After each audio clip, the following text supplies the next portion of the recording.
What would life look like if Americans today still had to get down on their knees and scrub floors by hand? For generations, cleaning a floor meant kneeling on the ground, handling filthy cloth, and wringing dirty water out with bare hands. Then, in 1893, black inventor Thomas W. Stewart developed a mop design with a removable head and a lever-operated wringing mechanism. Stewart's design helped cleaners spend less time on their knees, reduced direct contact with dirty water, and spared their hands from twisting out a heavy, soaking wet cloth. So why has America remembered the names of Edison, Bell, and Ford for more than a century, while nearly forgetting the black man who helped transform a task still performed by millions of people every day? This is Hidden Black Chronicles, and together we bring buried stories back into the light. Today, we are going to uncover the answer to that question.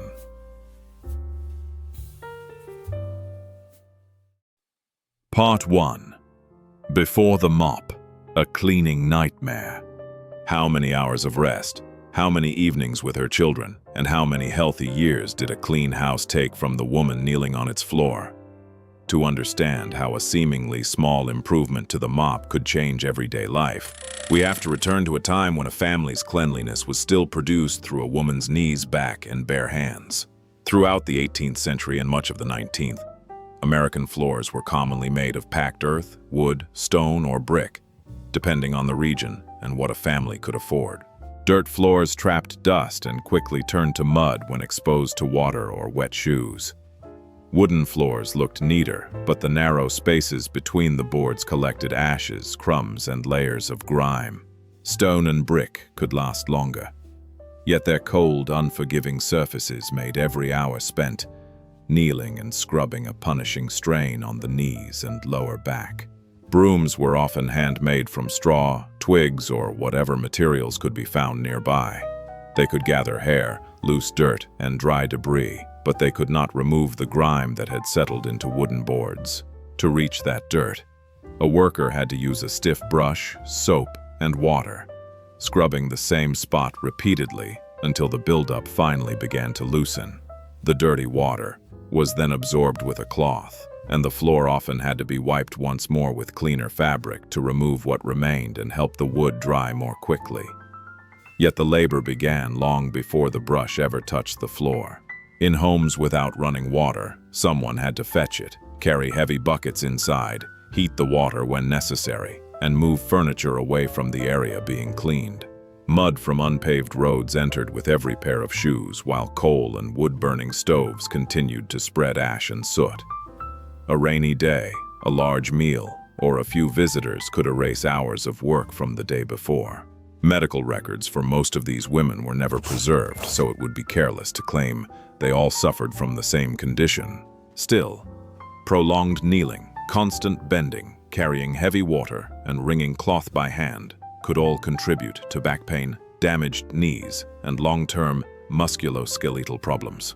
Household manuals from the period often gave detailed instructions for protecting wooden floors from moisture, yet they said far less about protecting the body kneeling down to care for those floors. By the beginning of the 20th century, the United States had a transcontinental railroad, expanding electrical networks, and increasingly modern factories. Still, many women continued to wash floors with scrub brushes, soapy water, and physical strength. Mechanical progress was displayed proudly in streets, factories, and public exhibitions, while inside countless kitchens, cleanliness still depended on a woman lowering herself close to the ground. The work also required far more knowledge than society was willing to admit. Yet that knowledge was usually reduced to housework, as though women were simply born knowing how to do it, and therefore did not deserve recognition as skilled workers. When she did the job well, almost every trace of her labor disappeared from the room. Visitors saw polished floors, orderly furniture, and a household that appeared respectable and well cared for. They did not see how many steps she had climbed while carrying water, how many times she had wrung out the cloth, or how long she had held her back in a painful, lowered position. Her presence was most likely to be noticed only when a stain remained. After slavery ended legally, black women still entered a labor market, restricted by racial discrimination, limited educational opportunities, and little access to capital. Many therefore continued to survive through laundry work, cooking, childcare, and domestic service inside white households. A black mother might leave home before sunrise to prepare meals for another family, care for their children, and kneel to clean rooms she would never have the right to own. When she returned home at the end of the day, her own family's clothes still needed washing, dinner still had to be prepared, and her children were still waiting for their mother. Long-handled cleaning tools had appeared in different forms before the end of the 19th century, but they had not solved the most frustrating parts of the job. The cleaning material could come loose from the handle. The soaked mop head became heavy, and removing, washing, and wringing the dirty cloth still required direct contact and physical force. That small, easily overlooked part of the work kept a laborer's hands in filthy water and made every floor more exhausting to clean than it needed to be. While most of society had accepted those difficulties as an ordinary part of women's work, Thomas W. Stewart, a black inventor, studied the problem and developed a patented mop improvement that would help reshape one of humanity's most common household tools. Part 2. Who was Thomas W. Stewart? On June 13, 1893, the United States Patent Office approved patent number 499,402 in the name of Thomas W. Stewart. On that document, he appeared as an inventor who had studied a familiar household tool, recognized its flaws, and developed an improvement clear enough to receive federal recognition. Yet, the official seal on the patent could not show the road a black man had to travel before his name could ever reach that page. Many popular biographies state that Stewart was born in 1823 in Kalamazoo, Michigan, and grew up as a free black man. According to the 1820 federal census, taken only 3 years before Stewart's reported birth, more than 1.5 million people in the United States were enslaved, while the free black population numbered only about 233,000. Stewart grew up during a time when America was changing at breathtaking speed. Railroads were expanding, factories were rising, machines were entering production, and patents were becoming powerful symbols of progress. At the same time, black intelligence was still being doubted, dismissed, or separated from the names of the people who created it. For a man like Stewart, recognizing a problem was difficult enough. Turning the idea into a technical drawing was even harder, but carrying that drawing through the system until it became a recognized patent was an entirely different struggle. On paper, late 19th century patent law did not openly prohibit a black person from filing an application. However, having a right written into law never meant that everyone had the same ability to exercise it.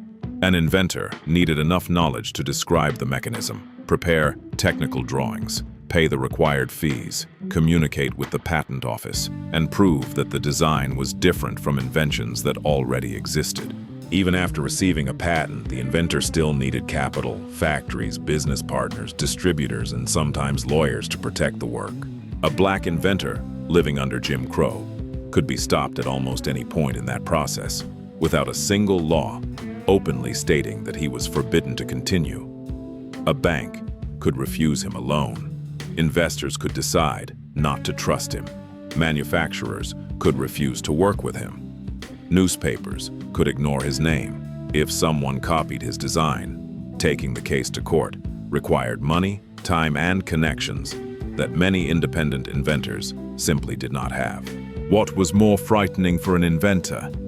Having the idea rejected from the beginning, or receiving recognition on paper and then watching the entire country benefit from principles he helped create while almost no one remembered his name? Thomas W. Stewart did not appear interested in inventions that were far removed from ordinary life. The designs commonly associated with his name addressed practical problems that people encountered in their daily routines. Some secondary biographies state that Stewart received a patent in 1883 for a signaling system intended for streets or railroad stations, and that he later worked on a metal-bending device. With the mop, Thomas W. Stewart solved the very problems that still made the tool difficult and exhausting to use. In his patented 1893 design, The cleaning cloth was held firmly in place by a clamping mechanism and could be removed for washing or replacement without being awkwardly tied back onto the handle. He also added a lever-operated squeezing mechanism, which helped users press water from the dirty, soaked cloth without relying entirely on the strength of their hands after every dip. Stewart's contribution mattered because he did not treat that physical strain as something workers were simply expected to endure in silence. He brought the tasks of securing the mop head, removing the cloth, and pressing out the water into one practical design, making the work faster, cleaner, and less dependent on the strength of the user's hands. For people who had to clean one room after another to earn a living, his improvement did more than make the mop better. It made an exhausting day of labor a little less punishing. When patent number 499,402 was granted to Thomas W. Stewart in 1893, slavery had legally ended, but Jim Crow was tightening its grip on black life across much of the United States. Racial violence was increasing, voting rights were being stripped away, and discrimination was spreading through education, transportation, housing, and employment. In the middle of that reality, the name of a black man appeared in an official government record as a creator, rather than as a servant or an anonymous source of labor. The patent itself could not erase racism, but it forced the system to preserve something that American society often tried to overlook. Thomas W. Stewart created inventions that made everyday life easier, and without contributions like his, the lives Americans take for granted today would have been far more difficult. Part 3. The invention that changed floor cleaning. Thomas W. Stewart's drawing looked fairly simple. A long handle, a mechanism for holding the mop head, and a lever-operated wringing system. Yet when those parts are placed back into the reality of floor cleaning in the late 19th century, it becomes easier to understand why the design mattered to people who spent hours doing that work. With older tools, the cleaning cloth was often tied directly to the handle. After repeated use, the knot could loosen, causing the cloth to shift out of place or fall onto the floor. Once the fabric became dirty, the worker had to remove it, wash it, and then struggle to tie it securely back onto the handle before continuing. Wet cloth was heavy and slippery, so even this seemingly simple task added more time and effort every time the mop head needed cleaning. Stewart addressed that problem with a clamping mechanism placed at the end of the handle. It held the cleaning material firmly in place as it moved across the floor, while still allowing the cloth to be removed for washing or replacement. The user could open the clamp, take out the dirty fabric, clean it, and secure it again without having to untie and retie a heavy, soaking wet cloth by hand. The wringing mechanism created the most noticeable change. After the mop head was dipped into a bucket, the user operated a lever attached to the tool. That movement caused the mechanism to press against the soaked material and force excess water back into the bucket. The worker could then continue cleaning without lifting the dripping mop head and twisting it forcefully with both hands. Being able to press out excess water also gave the user better control over the cleaning process. If the mop head remained too wet, wooden floors took longer to dry. Water could settle into the cracks between the boards, and the worker might have to go over the same area again. By squeezing out water before the mop touched the floor, the cloth stayed damp enough to lift dirt without leaving too much water behind. The 1893 drawing shows that Stewart understood something important. A useful tool should make the work easier for the person holding it. His design kept the mop head more stable, made the cloth easier to remove, and used leverage to reduce the amount of strength needed to press out water. Mops would continue to change in their materials, shape, and wringing systems, but Stewart's patent preserved an important step in that development. Work once done entirely, with bare hands, began to shift toward the clamp and lever, allowing laborers to clean with fewer direct contacts with filthy, waterlogged cloth. Part 4. The Legacy America Forgot. More than a century after Thomas W. Stewart's patent was approved, people still use mops with replaceable heads and wringing mechanisms to clean homes, hospitals, schools, and public buildings.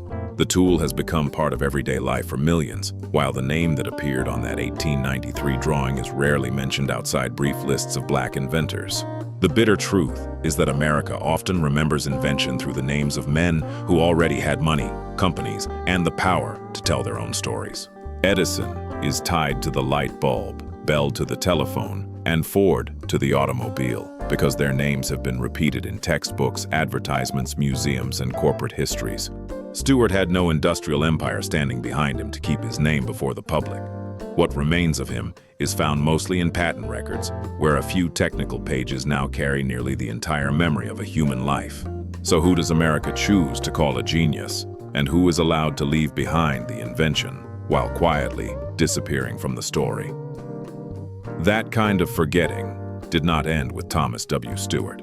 Many black inventors created or improved objects that entered everyday life, yet they often lacked the capital to manufacture them, the lawyers to defend their rights, and the press coverage needed to bring their names before the public. Once a product became familiar, people saw only the object in front of them and rarely knew who had spent the time observing, calculating, and placing the first lines on the drawing. Today, every time a mop head is removed for replacement or water is pressed from the material without a person having to twist it out by hand, a small echo of Stewart's invention remains in the work. The person using it may never know his name, but the convenience they receive traveled along a path that inventors like him helped open. Had Thomas W. Stewart not introduced the clamping and lever-operated wringing system in his 1893 design, floor cleaning in America may have remained dependent for longer on hands that had to remove, wash, and twist out heavy soaked cloth.